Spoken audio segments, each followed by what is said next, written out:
Hello engineers. तो कैसे हैं आप सभी लोग। आई होप आपने हमारे जो ब्रिक्स एंड टाइल्स है उसका फर्स्ट लेक्चर देखा होगा। तो यहाँ पे अभी हमारा जो ब्रिक्स एंड टाइल्स है, देखो ये आपका जो ब्रिक्स एंड टाइल्स है उसका लेक्चर नंबर सेकंड है। और आपके जो बीएमसी का प्लेलिस्ट है उसका आपका लेक्चर नंबर फोर्थ है, क्योंकि यहाँ पे ना आपका ब्रिक्स एंड टाइल्स जो है उसमें जो मेजर पोर्शन है वो ब्रिक्स का ही है आपका, और वो बहुत लेंथी आपका चैप्टर है।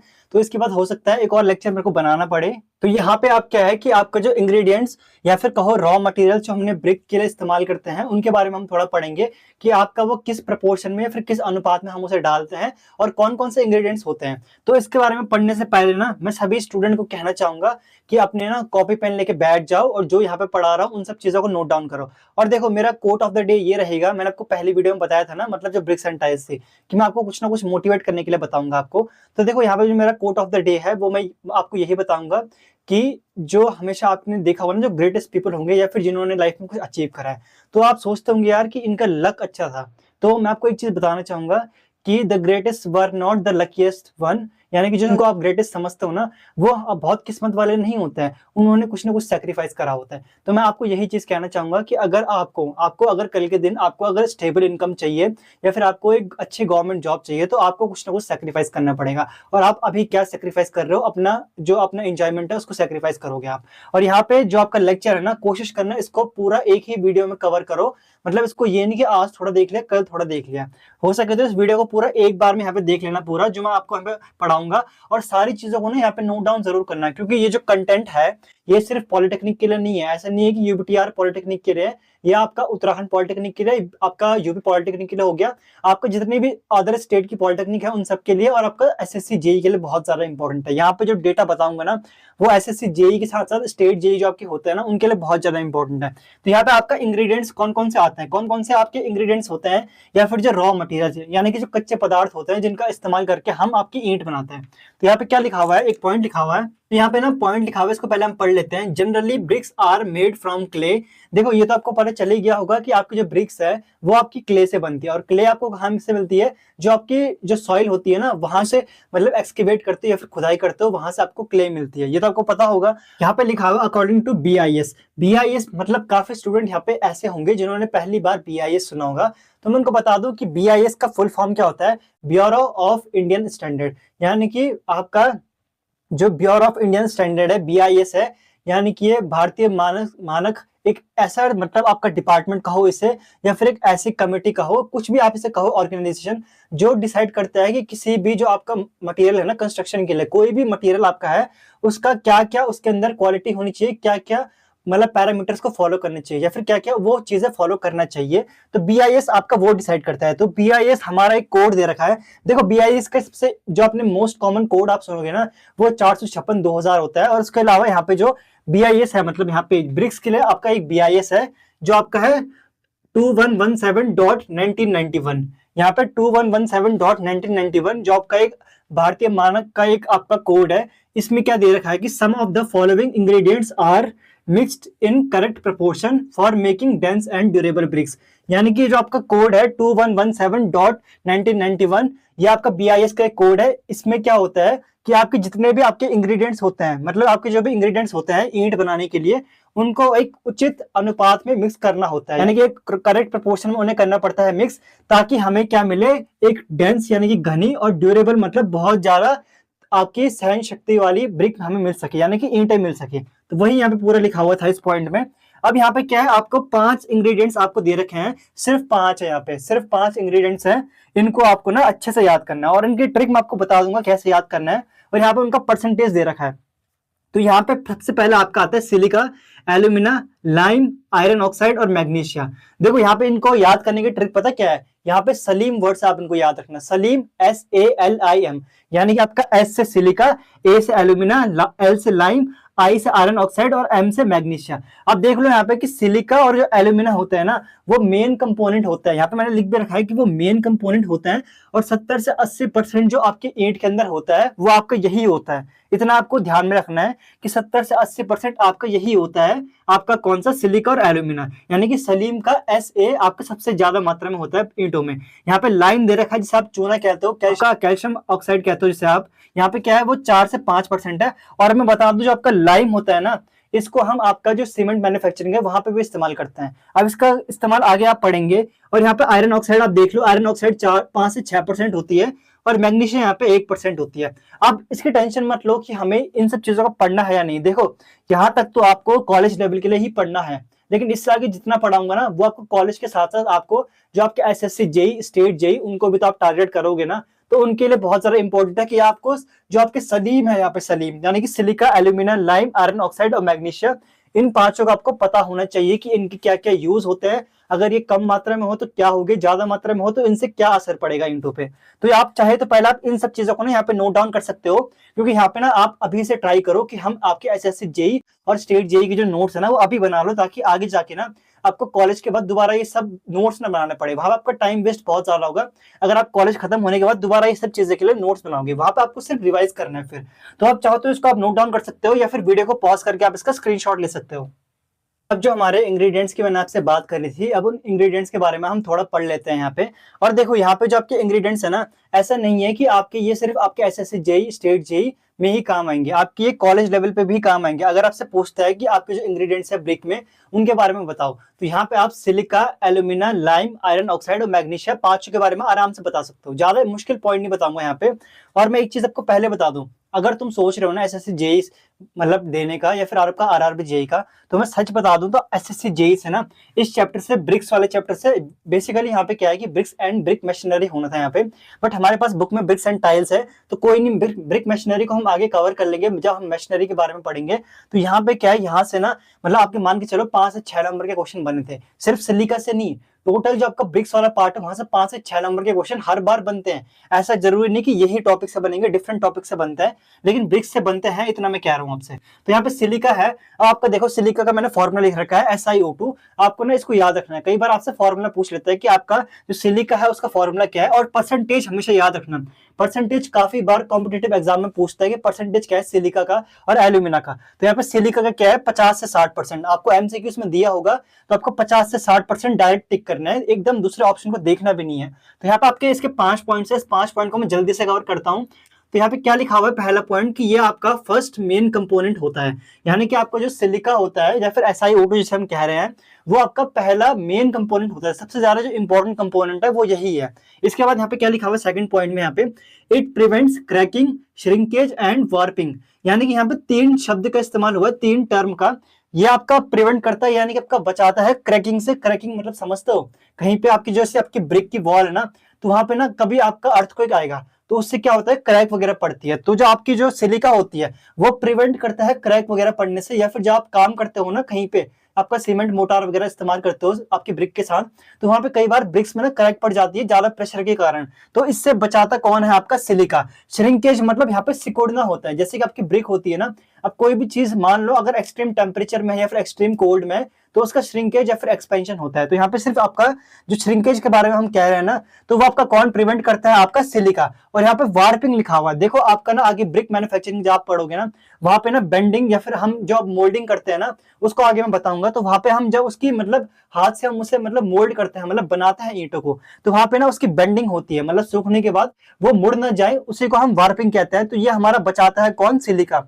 यानी कि हमारा सिलिका है वो हमारी ईंट को किन किन चीजों से बचाता है, श्रिंकेज, आपका क्रैकिंग से, और आपका बेंडिंग से या फिर कहो वार्पिंग से। आई होप ये 3 पॉइंट आपको क्लियर हो गए होंगे यहाँ पे। इसके अलावा आपका थर्ड पॉइंट यहाँ पे क्या है, it provides uniform shape to brick, यानी कि आपका एक समान जो आकार होता है ना किसी भी ईंट का, वो आपका कौन प्रोवाइड करता है, आपका सिलिका, जो कि आपका 50 से 60% है। मैं बार बार चीज कह रहा हूं तो आपको याद होनी चाहिए चीज।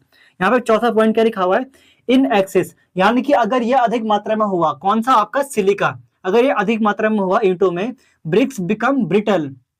अब यहाँ पे आपका टर्म है ब्रिटल। देखो मेरे को लगता है प्रीवियस लेक्चर सारे बच्चों ने नहीं देखा है, तो ब्रिटल का मतलब बता देता हूँ, भंगुर। अब भंगुर पदार्थ क्या होता है या फिर ब्रिटल मटेरियल क्या होता है कि उन पे जैसे ही आपका लोड पड़ेगा ना, तो वो कोई वार्निंग शो नहीं करेंगे फेल होने से पहले, या फिर उन पे अगर क्रैक पड़ेगी ना फिर वो टूटेंगे, तो उनसे पहले वो कोई वार्निंग शो नहीं करते। जैसे कि आपका कंक्रीट आपने देखा होगा ना, तो उसके अंदर अगर आपका आरसीसी डला हुआ है यानी कि सरिया डला हुआ है, तो जब वो फेल हो गया है बिल्डिंग वगैरह, तो वहां पे पहले आपका बेंड होता है या फिर आपको वार्निंग शो करता है। लेकिन ब्रिक्स का केस में क्या है, अगर सिलिका ज्यादा मात्रा में हुआ तो वो आपका कोई आपका मतलब ये नहीं शो करेगा कि वो फेल होने वाला है। तो इसीलिए आपका अगर ज्यादा मात्रा में सिलिका है तो वो एकदम से आपका ब्रिटल नेचर का बनेगा। और वो क्यों बनेगा? Due to cohesion. कोहेजन और एडिशन दो शब्द होते हैं।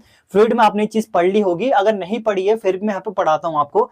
कोहेजन क्या होता है? जब सेम मॉलिक्यूल के बीच आपका एक अट्रैक्शन फोर्स काम करता है उसको आपका कोहेजन कहते हैं। और जब डिफरेंट मॉलिक्यूल के बीच जब अट्रैक्शन काम करता है उसको आपका एडिशन कहते हैं। ये चीज आपने सुन ली है। वहां पे सिलिका क्या होता है, अगर ज्यादा मात्रा में प्रेजेंट है तो आपका अच्छे से बॉन्ड नहीं बना पाएगा, सिलिका के पार्टिकल्स आपस में अच्छे में बॉन्ड नहीं बना पाएंगे। तो इसी वजह से आपको जो ब्रिटल नेचर है वो आपके ब्रिक्स के अंदर आएगा। वो क्यों आएगा? क्योंकि अगर सिलिका ज्यादा मात्रा में हुआ तो सिलिका के जो पार्टिकल्स है ना वो आपस में एक दूसरे से सिलिका के पार्टिकल बॉन्ड नहीं बना पाएंगे आपस में, मतलब सेम सिलिका के पार्टिकल्स आपस में बॉन्ड नहीं बना पाएंगे। और पांचवा पॉइंट है कि अगर एक्सेस में हुआ, मतलब एक दूसरा पॉइंट भी है इसमें कि अगर एक्सेस में हुआ सिलिका फिट से, तो इससे क्या होगा? Also the plasticity of BRICS. Plasticity मतलब समझते हो? प्लास्टिसिटी मतलब वो प्रॉपर्टी है जिससे हम ईंट को किसी भी शेप या आकार में ढाल सकते हैं, उसको हम प्लास्टिसिटी कहते हैं। अगर सिलिका ज्यादा मात्रा में है तो इसका दूसरा पॉइंट क्या है कि आपकी जो प्लास्टिसिटी है वो कम हो जाती है, मतलब हम जो आपकी ईंट है ना उसको हर शेप या फिर आकार में नहीं ढाल सकते हैं due to poor adhesion bond between silica particles. यानी कि आपके जो सिलिका पार्टिकल्स है और आपके दूसरे पार्टिकल्स होंगे, जैसे कि आपके एल्यूमिना हो गया, लाइम हो गया, उनके बीच आपका जो एडिशन होगा ना वो बहुत ज्यादा कमजोर होगा, यानी कि पुअर होगा, खराब होगा। इसीलिए क्या होगा कि आपकी जो प्लास्टिसिटी है वो उतनी अच्छी नहीं रहेगी आपकी ब्रिक के अंदर। अगर सिलिका ज्यादा मात्रा में हुआ तो आप उसको ना अच्छी तरीके से आप आकार नहीं दे पाओगे अपनी ईंट को। और वो क्यों होगा? आपके पुअर एडिशन के कारण। एडिशन मतलब समझते हो ना?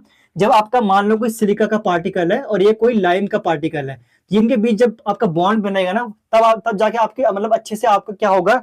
आपका प्लास्टिसिटी होगी। लेकिन अगर अच्छे से बॉन्ड ही नहीं बनेगा, एडिशन बॉन्ड नहीं बनेगा अच्छे से, तो प्लास्टिसिटी तो कम होगी ना। तो वही यहाँ पे पॉइंट लिखा हुआ है। आई होप आपको इतना क्लियर हो गया होगा। तो यहाँ पे क्या है, मैंने बेसिक टर्म आपको समझा रहा हूँ, हर एक word, adhesion, cohesion, warping, shrinkage, cracking, हर एक टर्म आपको समझा रहा हूँ। अगर फिर भी आपको समझ नहीं आ रहा है ना तो यार मैं तो कहता हूँ पॉलिटेक्निक करना छोड़ दो, अगर आपको इतना बेसिक समझ नहीं आ रहा है। और यहाँ पे क्या है कि इन सारी चीजों को आपको नोट डाउन करना है। मैं शुरू से कह रहा हूँ इन सब चीजों को यहाँ पे नोट डाउन करो। तो यहाँ पे आप चाहो तो इसको अभी वीडियो को पॉज करके स्क्रीनशॉट ले लो या फिर आप इसको साथ में नोट डाउन कर लो। अब यहाँ पे क्या है, आपने इससे पहले आपने सिलिका के बारे में तो पढ़ लिया था जो कि आपका 50 से 60% था। अब आपको जल्दी से आपको एल्यूमिना और लाइम के बारे में पढ़ाता हूँ। देखो यहाँ पे सारी चीजें लिखी हुई है, अगर आप चाहो तो वीडियो को पॉज करके इनको पढ़ सकते हो और वीडियो में आगे जा सकते हो, बट समझाना मेरा काम है। तो यहाँ पे एल्यूमिना है आपका 20 से 30%। इससे पहले मैंने आपको क्या कहा था, सिलिका क्या है 50 से 60%, कभी भी पूछेगा। एल्यूमिना है 20 से 30%, लाइम क्या है आपका 4 से 5%। इनको आपको याद रखना है, चाहे इनका केमिकल नेम याद मत रखो लेकिन इनका परसेंटेज बहुत ज्यादा इंपॉर्टेंट है यार। कॉम्पिटिटिव में ना हमेशा ये चीजें पूछता है परसेंटेज। तो एल्यूमिना का क्या है 20 से 30%, इसको हम Al2O3, इतना इंपॉर्टेंट नहीं है, अगर आप याद रखना चाहो तो आप याद रख सकते हो कि Al2O3 इसका केमिकल फॉर्मूला है। यहाँ पे आपका जो पहला पॉइंट आता है वो आपका यहाँ पे क्या है कि it imparts plasticity to brick, यानी कि आपका यहाँ पे एक नया शब्द आया है इम्पार्ट्स। अब आप पूछोगे कि इम्पार्ट्स का मतलब क्या होता है। देखो इम्पार्ट्स का मतलब बताता हूँ मैं आपको कि यानी कि ये बढ़ावा देता है प्लास्टिसिटी को। प्लास्टिसिटी मतलब पता है ना आपको, इससे पहले मैंने बताया था कि आप ब्रिक को किसी भी शेप या आकार में ढाल सकते हो, ब्रिक के किसी भी चीज को, तो वो उसकी प्लास्टिसिटी की प्रॉपर्टी हो गई। तो यहाँ पे क्या है कि ये आपका इम्पार्ट्स करता है, यानी कि बढ़ावा देता है जो आपकी ईंटों की प्लास्टिसिटी होती है ना, जब आप उसे बनाते हो तो वहां पे ये बहुत ज्यादा प्लास्टिसिटी को बढ़ावा देता है।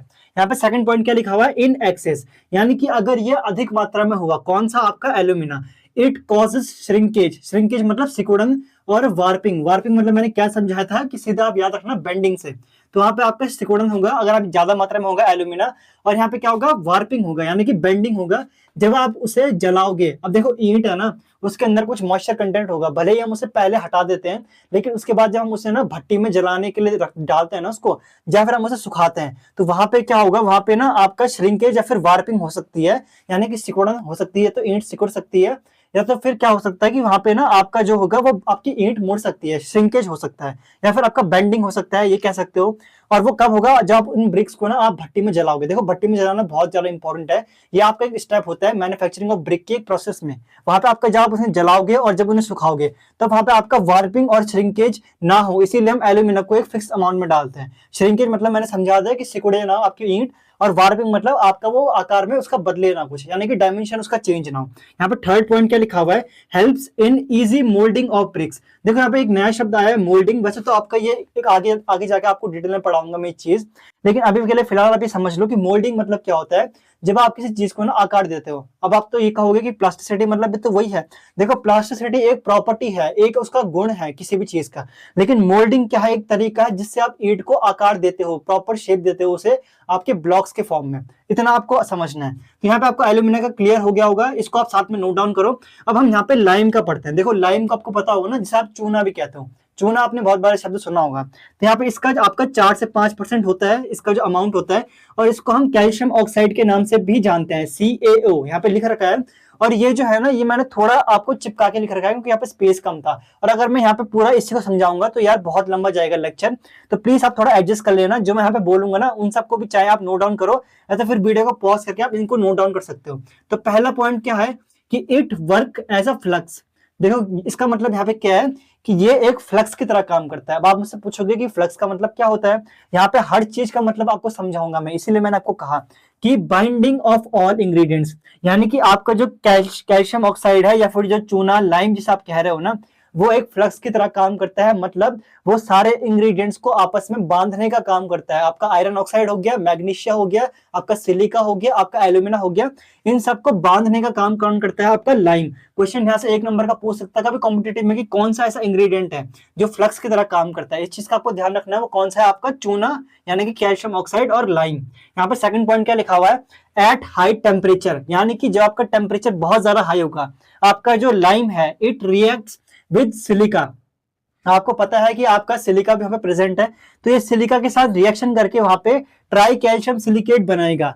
आपका ट्राई कैल्शियम सिलिकेट आपका एक सब्सटेंस बनाएगा जो कि आपका बहुत हार्ड मटेरियल होता है।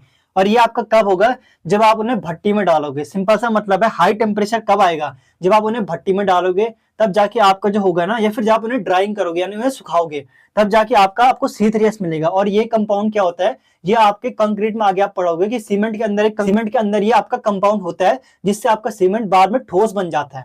ये आप आगे पढ़ोगे इस 4th सेम में, उसकी टेंशन मत लो आप अभी। यहाँ पे लिखा हुआ थर्ड पॉइंट क्या लिखा हुआ है, इन एक्सेस, अगर ये बहुत ज्यादा मात्रा में हुआ आपका कौन, चूना यानी कि lime, BRICS will melt at low temperature and over burn. देखो ये पॉइंट बहुत ज्यादा कंफ्यूजिंग पॉइंट है, इसको आपको मैं बेसिक्स समझाता हूँ। जैसे कि अभी ये मेरे पास कोई एक कपड़ा है ना, ये क्लॉथ है आपका, जिससे मैं बोर्ड साफ करता हूँ। अगर ये आपका गीला है तो इसको जब मैं आपका जलाने की कोशिश करूंगा ना यहाँ से, यानी कि यहाँ से इसको आपका फायर पे रखूंगा, तो ये पहले क्या होगा, इसके अंदर जो मॉइस्चर कंटेंट है पहले वो सूखेगा, फिर इस पे आग पकड़ेगी। तो अगर मैं क्या करूं, पहले इसका सारा मॉइस्चर कंटेंट एकदम से उड़ जाएगा ना, अगर गायब हो जाएगा। अगर मैं यहाँ पे ना बहुत ज्यादा इसको हीट प्रोवाइड करूंगा, तो सबसे पहले क्या होगा इस गीले क्लॉथ के साथ कि आपका सबसे पहले आपका मॉइस्चर कंटेंट आपका चला जाएगा, यहाँ से आपका गायब हो जाएगा, वेपर बन जाएगा, और फिर अचानक से ही इस पे आग पकड़ेगी। तो सेम ईंट के केस में यहाँ पे क्या है, आपका जो ब्रिक है ना वो मेल्ट हो जाएगी लो टेम्परेचर पे। यानी कि आपका क्या होगा कि जैसे कि आपकी ब्रिक है ना, मान लो ये ब्रिक है, अभी ये आपका इसमें मॉइस्चर कंटेंट है। अब जैसे मैंने यहाँ पे हीट जो है वो नॉर्मल रखी हुई है, लेकिन जैसे इसका सारा आपका वेपर उड़ जाएगा, इनकी मॉइस्चर उड़ जाएगा, तो ये लो मेल्टिंग पॉइंट होगा इसका बहुत ज्यादा, यानी कि ये कम आंच में ही ये मेल्ट करने से शुरू होगा। इसके केस में, क्लॉथ के केस में तो ये जलना शुरू होगा, लेकिन ब्रिक के केस में क्या होगा, ये लो टेम्परेचर पे मेल्ट हो जाएगा। यानी कि आपका जो कम टेम्परेचर होगा ना हीट का, उस पर ये मेल्ट होने लग जाएगा। और यहाँ पे क्या लिखा हुआ है, ओवर बर्न। यहाँ पे क्या होगा, अगर ये लो टेम्परेचर पे एकदम से इसने आग पकड़ ली, तो ये बहुत जल्दी ही आपका जल जाएगा। ओवर बर्न मतलब आपका हद से ज्यादा जलना।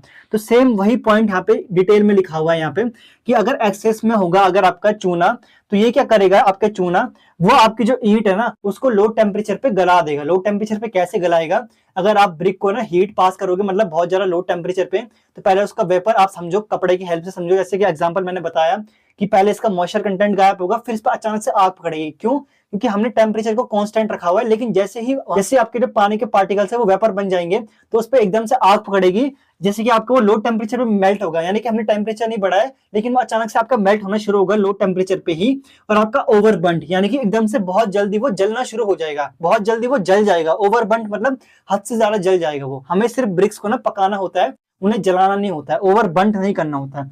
तो यही आपका पॉइंट था। और एक और पॉइंट लिखा हुआ है कि अगर हमारा चूना ज्यादा मात्रा में होगा, तो वो क्या करेगा, हमारी ब्रिक्स को अनसाउंड करेगा। अगर आपको ये पॉइंट ना भी याद रहे, तो ये पॉइंट आपको याद रहना चाहिए। अगर आपको ये जो मैंने कपड़े वाला एग्जांपल याद दिलाया था ना, अगर यहाँ से आपको समझ में नहीं आया, तो ये पॉइंट तो याद रखो यार कि अगर ज्यादा मात्रा में होगा तो जो आपका चूना है वो आपकी मिट्टी को अनसाउंड कर देगा। अब आप बोलोगे यार मेरे को ये अनसाउंड का मतलब नहीं आ रहा समझ, तो यहाँ पे तुम्हारा एजुकेटर है ना, तुम्हारा आपका ट्यूटर है, यहाँ पे मेंटर हूं मैं आपका, तो मेरा काम है आपको बताना। तो अनसाउंड क्या होता है, पहले आपको साउंडनेस के बारे में समझना होगा, उसका ही उल्टा आपका अनसाउंड होगा। तो साउंडनेस क्या होता है, property of prevention of expansion. यहाँ पे क्या लिखा हुआ है, एक्सपेंडेशन यानी कि आपका दो टर्म लिखे हुए हैं, यानी कि प्रिवेंशन यानी कि बचाव और एक्सपेंडेशन यानी कि फैलाव। अब क्या होता है, जैसे कि आपकी कोई ब्रिक है ना, अगर आप ब्रिक चाहते हो कि वो फैले ना, मतलब आपका वो एकदम से उसका आपका जो डायमेंशन है उसमें चेंज ना आए, तो उसके अंदर साउंडनेस होना बहुत ज्यादा इंपॉर्टेंट है। साउंडनेस मतलब क्या होती है, एक ऐसा गुण होता है किसी भी सब्सटेंस के अंदर जिससे वो जो आपका एक्सपेंडेशन है यानी कि जब उसके फैलाव को बचाव करता है। कौन, आपका साउंडनेस वाली प्रॉपर्टी। यानी कि साउंडनेस एक ऐसी प्रॉपर्टी है जो किसी किसी पदार्थ के अंदर होती है, तो वो क्या करती है, वो उस पदार्थ के फैलाव को रोकती है, तो उसको हम साउंडनेस कहते हैं। तो अगर यहाँ पे आपका जो लाइम है अगर वो ज्यादा मात्रा में हुआ तो वो अनसाउंड होगा, यानी कि साउंडनेस का उल्टा होगा। साउंडनेस क्या होता है, बचाव करता है प्रिवेंशन का। तो इस केस में क्या होगा, जो आपका टेम्परेचर होगा ना, इस केस में क्या होगा, जो आपका ब्रिक होगी ना, वहां पे उसका जो साइज होगा या फिर डायमेंशन होगा उसमें चेंज आएगा। दोनों केस में आपका कुल मिलाकर डायमेंशन पे ही बात आ रही है। अनसाउंड मतलब क्या है, उसके डायमेंशन में चेंज आएगा, उसका यहाँ पे एक्सपेंशन होगा या फिर एक्सपेंडेशन होगा। और यहाँ पे जो हमारे साउंडनेस है उसके जो गुण होता है कि वो आपका बचाव करता है आपका फैलाव से। तो अगर यहाँ पे अनसाउंड हो गया तो आपके जो ब्रिक्स है उसका प्रॉपर साइज नहीं आएगा, प्रॉपर शेप नहीं आएगा। तो यहीं पे आपको पूरा ये चीज समझ आ गई होगी। अब इतना बेसिक्स अगर किसी को समझ नहीं आया तो वीडियो में बैक जाना और जहां से मैंने पढ़ाना शुरू करा है वहां से पढ़ना, और अगर बीएमसी स्टार्टिंग से पढ़नी है तो मेरी प्लेलिस्ट चेक करो। अब आई होप आपको ये सब चीजें पॉइंट यहाँ पे क्लियर हो गए होंगे। आप चाहो तो इनको आप जरूर से नोट डाउन करना, मैं तो आपको बोलूंगा कि आप इन चीजों को नोट डाउन करो, और अगर नोट डाउन नहीं कर सकते तो वीडियो में पॉज करके इसका स्क्रीनशॉट ले लो आप। देखो अब आपके जो आपके इंग्रेडिएंट्स हैं उनमें आपके दो इंग्रेडिएंट्स और बचते हैं, और ये जो मैं आपको बता रहा हूँ ना ये सारे आपके मेजर इंग्रेडिएंट्स हैं, तो इनके बारे में आपको पता होना ही चाहिए। तो यहाँ पे आपका चौथा जो आता है वो है आयरन ऑक्साइड, यानी कि इसका आप 5 से 6% मान के चलो कि ये आपके ब्रिक्स में होता है। तो इसके बारे में थोड़ा पढ़ लेते हैं। तो देखो, it provides colour and strength, मतलब आपका जो आयरन ऑक्साइड होता है किसी भी ईंट के अंदर, वो क्या करता है, वो कलर प्रोवाइड करता है, यानी कि उसे रंग देता है आपकी ईंट को, और उसको स्ट्रेंथ यानी कि उसका सामर्थ्य या फिर उसको सहने की शक्ति देता है। कौन, आपका आयरन ऑक्साइड। दूसरा पॉइंट क्या है, एट हाई टेम्परेचर, यानी कि बहुत ज्यादा हाई टेम्परेचर होगा अगर, तो ये जो रिएक्ट करेगा आपका आयरन ऑक्साइड है वो रिएक्ट करेगा एल्यूमिना के साथ। एल्यूमिना भी होता है ना, आपको पता है, और एल्यूमिना कमेंट करना कितना परसेंट होता है, वैसे वो आपका होता है 30 से 40%, ये मुझे याद हो गया यार, तुम्हें भी याद हो जाएगा।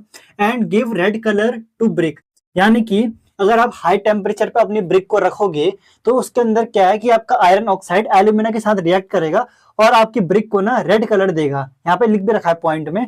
तीसरा पॉइंट क्या है, in excess colour becomes dark blue and blackish, यानी कि अगर आपका आयरन ऑक्साइड बहुत ज्यादा मात्रा में होगा आपकी ब्रिक के अंदर तो उससे क्या होगा कि आपकी जो ब्रिक्स है वो डार्क ब्लू यानी कि घने नीले रंग की होगी, या फिर आपका ब्लैकिश यानी काले रंग की होगी। और ये वाले जो काले रंग की ब्रिक्स होती है ना, वो मेनली जो होती है वो आपकी कौन सी होती है, काला रंग पता कैसे आता है आपकी ब्रिक में, जब उसे हम ज्यादा जलाते हैं। और ये आप आगे पढ़ोगे, आपका जो आपका क्लासिफिकेशन ऑफ ब्रिक है कंप्रेसिव स्ट्रेंथ के अकॉर्डिंग। इससे पहले तो हमने पढ़ा साइज के अकॉर्डिंग, इसके बाद हम पढ़ेंगे कंप्रेसिव स्ट्रेंथ के अकॉर्डिंग, तो वो देख लेंगे इस लेक्चर में पढ़ा पाऊंगा या नहीं पढ़ा पाऊंगा मैं। तो यहाँ पे चौथा पॉइंट क्या है, इन डेफिशिएंसी, यानी कि अगर आयरन ऑक्साइड की कमी होती है ईंट के अंदर, यानी कि 5 से 6% से कम होगा, तो कलर जो होगा ना, कलर बिकम्स येलोविश, यानी कि पीला पड़ जाएगा। अगर आपका अच्छी मात्रा में होगा तो वो क्या करेगा, आपका लाल कलर देगा आपकी ईंट को, लेकिन अगर कम मात्रा में होगा तो उसका जो कलर होगा ईंट का वो येलोविश हो जाएगा, यानी कि वो पीला दिखेगा आपको कलर उसका।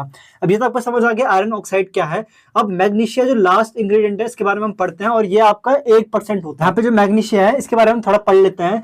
तो ये पहला पॉइंट क्या है, it provides yellow colour tint and prevent shrinkage, यानी कि आपका जो ईंट होता है ना उसमें थोड़ा थोड़ा येलोविश कलर आपको दिखता है, तो वो किसकी वजह से होता है, मैग्नीशिया की वजह से। और ये क्या करता है, श्रिंकेज को प्रिवेंट करता है। यहाँ पे एक पॉइंट बता दूं मैं, आयरन ऑक्साइड को छोड़ के आपको जो सलीम है ना उसमें आपका आई को छोड़ के जो आपके जितने भी इंग्रेडिएंट्स हैं उन वो सब क्या करते हैं, श्रिंकेज को प्रिवेंट करते हैं। सिलिका और एल्यूमिना क्या करते हैं, वहां पे वो आपके वार्पिंग यानी कि बेंडिंग को प्रिवेंट करते हैं, लेकिन ये श्रिंकेज वाला ना सब में कॉमन होगा आयरन ऑक्साइड को छोड़ के। दूसरा पॉइंट क्या है, इन एक्सेस, यानी कि अगर अधिक मात्रा में हो गया, ब्रिक्स बिकम येलो। देखो हमारी अगर ज्यादा मात्रा में होगा, आपका मैग्नीशिया 1% से ज्यादा होगा तो वो येलो हो जाएगी, और अगर 1% से कम होगा तो वो आपकी ब्लैकिश हो जाएगी। इन पॉइंट को ना आप पता कैसे याद कर पाओगे, जैसे कि आप बोलोगे कि सर यहाँ पे बहुत सारे पॉइंट है हमें समझ ही नहीं आ रहा, हम इनको याद कैसे करेंगे अगर पेपर में आएगा। तो देखो आप ना कभी कोई गाने की लिरिक्स आप सुनते हो ना, तो आपको अच्छा लगता है, एक बार सुनते हो, दो बार सुनते हो, फिर तीसरी बार सुनते हो, तो चौथी बार जब उसे सुनते हो कभी बहुत टाइम बाद, तो आपको ना पता होता है कि ये वर्ड आने वाला है या फिर ये लिरिक्स, ये शब्द आने वाला है। तो वो कैसे होता है? वो होता है प्रैक्टिस से। वो होता है जब आप नंबर ऑफ अटेम्प्ट्स करते हो, यानी कि आप कोशिश करते हो कि आपको वो गाना याद हो। तो सेम यहाँ पे वही पॉइंट है यार, मुझे भी अब थोड़ा थोड़ा याद होने लग गया है ये सारा डेटा वगैरह। जब मेरे को पहले नहीं होता था यार, जब मैं स्टूडेंट था, लेकिन अब मुझे डेटा याद होने लग गया है। तो अगर मुझे हो सकता है, मैं एक एवरेज स्टूडेंट था और कई बार तो बिलो एवरेज था, जब मुझे ये सब चीजें याद हो सकती है, तो यार तुम्हें क्यों नहीं हो सकती? हमारे पास इतना अच्छे टीचर्स नहीं थे पढ़ाने के लिए, बट तुम्हारे पास तो मैं हूं ना, तो तुम क्यों टेंशन ले रहे हो? इन सब चीजों को बस नोट डाउन करो, इनको रिवाइज करो। पेपर में अगर नहीं भी आएगा तो कॉम्पिटिटिव में तो पॉइंट बनेगा, यहाँ से परसेंटेज में बन सकता है, या फिर आपका कलर पे बन सकता है कि मैग्नीशिया की अगर कमी होगी तो कौन सा कलर वहां पे ब्रिक में शो होगा। तो ये सारी चीज आपको पढ़नी ही पड़ेंगी। अगर मैं अपनी प्रिपरेशन की जर्नी बताऊंगा ना आपको, तो वहां पे ये सारी चीजें आपको बताऊंगा मैं कि यार आपको डेटा वगैरह बहुत जरूरी होते हैं याद करने। तो इसके बाद ना एक लास्ट टॉपिक है, क्योंकि इससे आगे मैं ज्यादा नहीं पढ़ा पाऊंगा। इसके बाद एक लास्ट टॉपिक है आपका हार्मफुल इंग्रेडिएंट्स, यानी कि आपके कोई खतरनाक कौन कौन से रॉ मटेरियल्स होते हैं या फिर इंग्रेडिएंट्स होते हैं जो आपके ब्रिक में नहीं होनी चाहिए, तो उनके बारे में हम थोड़ा पढ़ेंगे। लेकिन पहले आप इस जो यहाँ पे पढ़ा रखा है ना, इन सब चीजों को यहाँ पे आप नोट डाउन करो, या तो वीडियो में पॉज करके इसका आप स्क्रीनशॉट ले लो। इस वीडियो का अब आपका ये लास्ट टॉपिक आता है, और लास्ट टॉपिक क्या है आपका? हार्मफुल इंग्रेडिएंट्स जो कि आपके ब्रिक्स में नहीं होने चाहिए। देखो हार्मफुल इंग्रेडिएंट्स मतलब ये आपकी ईंटों के लिए बहुत ज्यादा हार्मफुल होता है, खतरनाक होते हैं। तो वो 3 इंग्रेडिएंट कौन से हैं आपके? Iron pyrite, pebbles and stones और एल्कलीज। इन तीनों के बारे में ना हम जल्दी से पढ़ लेते हैं, और ये वीडियो का आपका लास्ट टॉपिक है, तो प्लीज इसको आप ढंग से पढ़ना और इसको नोट डाउन करना। तो देखो पहला जो इंग्रेडिएंट आता है आपका हार्मफुल कैटेगरी में, वो है आयरन पायराइड। देखो अगर आयरन आपका ना आपके आयरन पायराइड की फॉर्म में अवेलेबल है आपके ब्रिक्स में, यानी कि आयरन अगर आयरन पायराइड की फॉर्म में आपका है, तो उससे क्या होगा? It will form crystal structure. देखो कहीं पे भी ना अगर आपका क्रिस्टल स्ट्रक्चर आता है, चाहे वो कंक्रीट में हो चाहे वो आपके ब्रिक्स में, तो वहां पे क्रैक जरूर आएगी। इस चीज का आप ध्यान रखना। अगर आपके आयरन पायराइड आपके ब्रिक्स में अवेलेबल है, अगर आपका आयरन प्रेजेंट है, तो तब कोई दिक्कत नहीं है। जैसे कि आपका आयरन ऑक्साइड था ना इससे पहले, तो उसमें कोई दिक्कत नहीं है। लेकिन अगर आयरन पायराइड की फॉर्म में आपका आयरन अवेलेबल है, तो ये क्या करेगा? ये क्रिस्टल स्ट्रक्चर फॉर्म करेगा आपके ब्रिक्स में। क्रिस्टल स्ट्रक्चर पता है ना? अब क्रिस्टल को ये मत बोलना कि उसको भी बना के समझाओ, इतना बेसिक नहीं समझाऊंगा मैं। तो उससे क्या होगा? आपकी जो ब्रिक्स है उसमें क्रैक पड़ेगी। तो इस चीज का आपको ध्यान रखना है कि आयरन पायराइड नहीं होना चाहिए। दूसरा है पेबल्स एंड स्टोन्स, यानी कि पत्थर और कंकड़। अब मेरी बात ध्यान से सुनो, पत्थर और कंकड़ नहीं होने चाहिए। क्यों? क्योंकि this creates difficulty in mixing of clay, यानी कि जब आप क्ले की मिक्सिंग करते हो वहां पे डिफिकल्टी आता है। और यहाँ पे क्या लिखा हुआ है? Due to presence of pebbles and stones, यानी कि अगर कंकड़ और पत्थर वहां पे प्रेजेंट है, it affects the structure of brick, यानी कि जो आपका ब्रिक होगा ना, ब्रिक का जो उसका स्ट्रक्चर होगा, यानी कि उसका आकार जो होगा या फिर जो उसका शेप होगा, उसको असर डालेगा कौन? आपका पेबल्स और stones. It forms voids and make the brick weak. अब देखो यहाँ पे वॉइड एक शब्द आया है। देखो वॉइड का मतलब क्या होता है? ऐसा स्पेस किसी स्ट्रक्चर के अंदर कोई आपका खुला स्पेस होता है, या फिर आपका रंध्र जैसे आप हिंदी में कहते हो ना, तो वो आपका बनता है। It forms voids and make the brick weak. अब इस पॉइंट का मतलब कैसे समझोगे आप? देखो जो पत्थर और आपके कंकड़ होते हैं ना, अगर वो आपके ब्रिक के साथ मिक्स हो गए, चलो ठीक है मिक्स हो गए, कोई बात नहीं, हमने क्ले की मिक्सिंग में उन्हें मिक्स कर दिया। लेकिन जब आप उन्हें भट्टी के अंदर डालोगे ना, तो वहां पे क्या होगा? आपने ब्लास्टिंग पढ़ा है, इससे पहले ब्लास्टिंग पढ़ा होगा आपने, तो वहां पे क्या होता है? जब आपके ना हाई टेम्परेचर होंगे ना वहां पे, तो जो पत्थर और कंकड़ है वो आपके ब्लास्ट हो जाएंगे, या फिर आपके समझो वहां पे मतलब चूरा बन जाएगा उनका। और अगर उनका चूरा बन जाएगा, तो यहाँ पे क्या होगा? जैसे आपकी ब्रिक है ना, अब इसके अंदर पत्थर कंकड़ वगैरह कुछ भी है, तो यहाँ पे क्या है? अगर ये आपके ब्लास्ट हो गए तो यहाँ पे चूरा बन जाएगा, और वहां पे एरिया उतना ही रहेगा, तो वहां पे वॉइड्स क्रिएट होंगे, यानी कि छेद क्रिएट हो जाएगा। क्योंकि जो पत्थर का जो पाउडर वगैरह होगा, कंकड़ के पाउडर, वो तो आपके मिल जाएंगे, लेकिन आपको वहां पे छेद बन जाएंगे एक टाइप से। तो इसीलिए आपकी ब्रिक क्या होगी? ऐसे में कमजोर होगी, अगर उसके अंदर ना वॉइड्स होंगे, यानी कि रंध्र होंगे, या फिर कहो ओपन स्पेस होंगे। तो ये आपको समझ आ गई, पेबल्स और स्टोन्स नहीं होना चाहिए। ये सिर्फ यहाँ पे एग्जांपल के लिए समझाया था मैंने, ठीक है। और लास्ट आपका आता है एल्कलीज। देखो एल्कलीज आपके हार्मफुल आपके कंपाउंड आते हैं, और यहाँ पे इसके बारे में हम थोड़ा पढ़ लेते हैं कि presence of alkalis soda potash, यानी कि सोडा एंड पोटैश। यहाँ पे सोडा एंड पोटैश होना चाहिए था, यहाँ पे मैं कॉमा लगा देता हूँ। देखो अगर एल्कलीज के बारे में आपको जानना है तो आप खुद से पढ़ सकते हो, लेकिन मैं आपको सिर्फ इतना बताऊंगा कि एल्कलीज आपके हार्मफुल सब्सटेंस होते हैं। सोडा हो गया और पोटैश हो गया, ये आपके अनडिजायरेबल होते हैं। एक होता है डिजायरेबल, जिसकी मतलब आवश्यकता होती है, और एक होता है अनडिजायरेबल, मतलब इसकी आवश्यकता है ही नहीं हमें। तो इन तीनों की हमें आवश्यकता नहीं है। एक तो आपका iron pyrite, pebbles and stones, और एल्कलीज। और एल्कलीज में भी आपके सोडा पोटैश आपके नहीं होने चाहिए। और यहाँ पे आगे क्या लिखा हुआ है, फॉर अनडिजायरेबल फॉर ब्रिक, यानी कि ब्रिक में नहीं होनी चाहिए क्योंकि because they melt the silica at low temperature. यहाँ पे हमने पढ़ा था ना इससे पहले कि आपका लो टेम्परेचर पे ना यहाँ पे सिलिका को या आपका पिघला देते हैं या फिर आपको कहो गला देते हैं। तो इससे पहले भी आपने हम पढ़ा था, हमने कुछ पढ़ा था ना इससे पहले, लाइम में पढ़ा था हमने ये चीज कि सेम वहाँ पे क्या होता है, अगर लाइम ज्यादा मात्रा में होता है तो वहाँ पे आपकी जो ब्रिक है वो मेल्ट होना शुरू होती है। लेकिन इसमें क्या होता है, एल्कलीज क्या करते हैं, जो सिलिका होता है, जो मेन कंपाउंड होता है, सलीम का मेन कंपाउंड क्या है, 50 से 60% आपका सिलिका होता है। तो ये लो टेम्परेचर पे उसको मेल्ट करना शुरू कर देते हैं। और अगर सिलिका मेल्ट होना शुरू होगा तो मान लो कि उसकी जो भी प्रॉपर्टीज थी ना वहाँ पे जो मैंने बताई थी आपको, वो सारी मतलब खत्म हो जाएंगी। तो आपके एल्कलीज नहीं होनी चाहिए। एक और पॉइंट लिखा हुआ है, last point, alkalis increases water absorption capacity, यानी कि आपकी जो पानी सोखने की क्षमता होती है वो बढ़ा देता है आपका एल्कलीज। और इससे क्या होता है, विच लीड्स टू इफ्लोरेसेंस। देखो लास्ट शब्द आता है इफ्लोरेसेंस, ये ना आपके कंक्रीट में बहुत ज्यादा होता है। इफ्लोरेसेंस मतलब क्या होता है, आपकी जब ब्रिक होगी ना या फिर जब आपकी ईंटें होंगी, अगर उनके अंदर एल्कलीस है तो वो जब पानी सोखेंगे ना, आपका पानी बहुत ज्यादा सोखेंगे। अगर पानी बहुत ज्यादा सोखेंगे तो इससे क्या होगा, कल के दिन क्या होगा कि आपकी जो ब्रिक्स का सरफेस वगैरह होगा ना वहां पे ना वो जितना भी आपकी गंदगी वगैरह होगी या फिर गंदा पानी वगैरह होगा उन सबको बाहर निकालेगी। तो वहां पे आपके धब्बे पड़ेंगे। इफ्लोरेसेंस का मतलब ही यही होता है कि आपके स्ट्रक्चर पे ना व्हाइट स्पॉट पड़ते हैं या फिर कहीं पे भी आपके ब्रिक है ना जैसे वहां पे आपके व्हाइट स्पॉट पड़ेंगे तो उससे आपका जो स्ट्रक्चर है वो बहुत ज्यादा भद्दा दिखेगा या फिर गंदा दिखेगा। तो यहाँ पे आई होप आपको iron pyrite, pebbles and stones और एल्कलीस आपको पूरा समझ आ गया होगा। इससे ज्यादा इजी लैंग्वेज में ना भाई मैं नहीं समझा सकता। मैं सच बताऊं तो आपका ये वीडियो आपको लग रहा है ना कि आपके 30-35 मिनट का वीडियो ना आराम से बन गया होगा। मुझे पता है कि मुझे पहले इन सब डेटा को ढूंढना पड़ा क्योंकि मैंने इनके नोट्स नहीं बनाए थे कभी। तो मैंने पहले बीएमसी को खुद पढ़ा, उसको समझा 2 दिन तक, उसके बाद जाके मैंने सारे नोट्स बनाए अपने, तब जाके आपको पढ़ा रहा हूँ ये सब चीजें। देखो यार एफर्ट बहुत ज्यादा लगता है, प्लीज वीडियो को कंप्लीट वॉच करा करो और वीडियो में ना कुछ रिस्पॉन्स दिया करो अपना। मतलब वीडियो को यार लाइक करो, शेयर करो, कमेंट करो, मुझे कुछ तो बताओ कि आपको वीडियो कैसी लगी है ताकि मैं और एफर्ट डाल सकूं। और अगर इस वीडियो में रिस्पॉन्स नहीं आया है तो मैं आगे आपका लेक्चर कंटिन्यू नहीं करूंगा। इसके बाद ब्रिक्स वाला मैं कंटिन्यू कर दूंगा, लेकिन अगर रिस्पॉन्स कुछ नहीं आया तो मैं इसके बाद आपका सीमेंट वाले चैप्टर आगे के कुछ नहीं पढ़ाऊंगा क्योंकि मुझे फिर आपके ना 5th सेम के लिए पढ़ाई आपकी स्टार्ट करनी है और 3rd सेम में जो आपका बेसिक सर्वे है उसको कंप्लीट कराना है। तो अभी के लिए फिलहाल इस वीडियो में इतना ही। अगर आप चाहें तो इन सब चीजों का आप नोट डाउन कर सकते हैं। तो यार अभी के लिए फिलहाल वीडियो में इतना ही, तो मिलते हैं आपके नेक्स्ट लेक्चर में।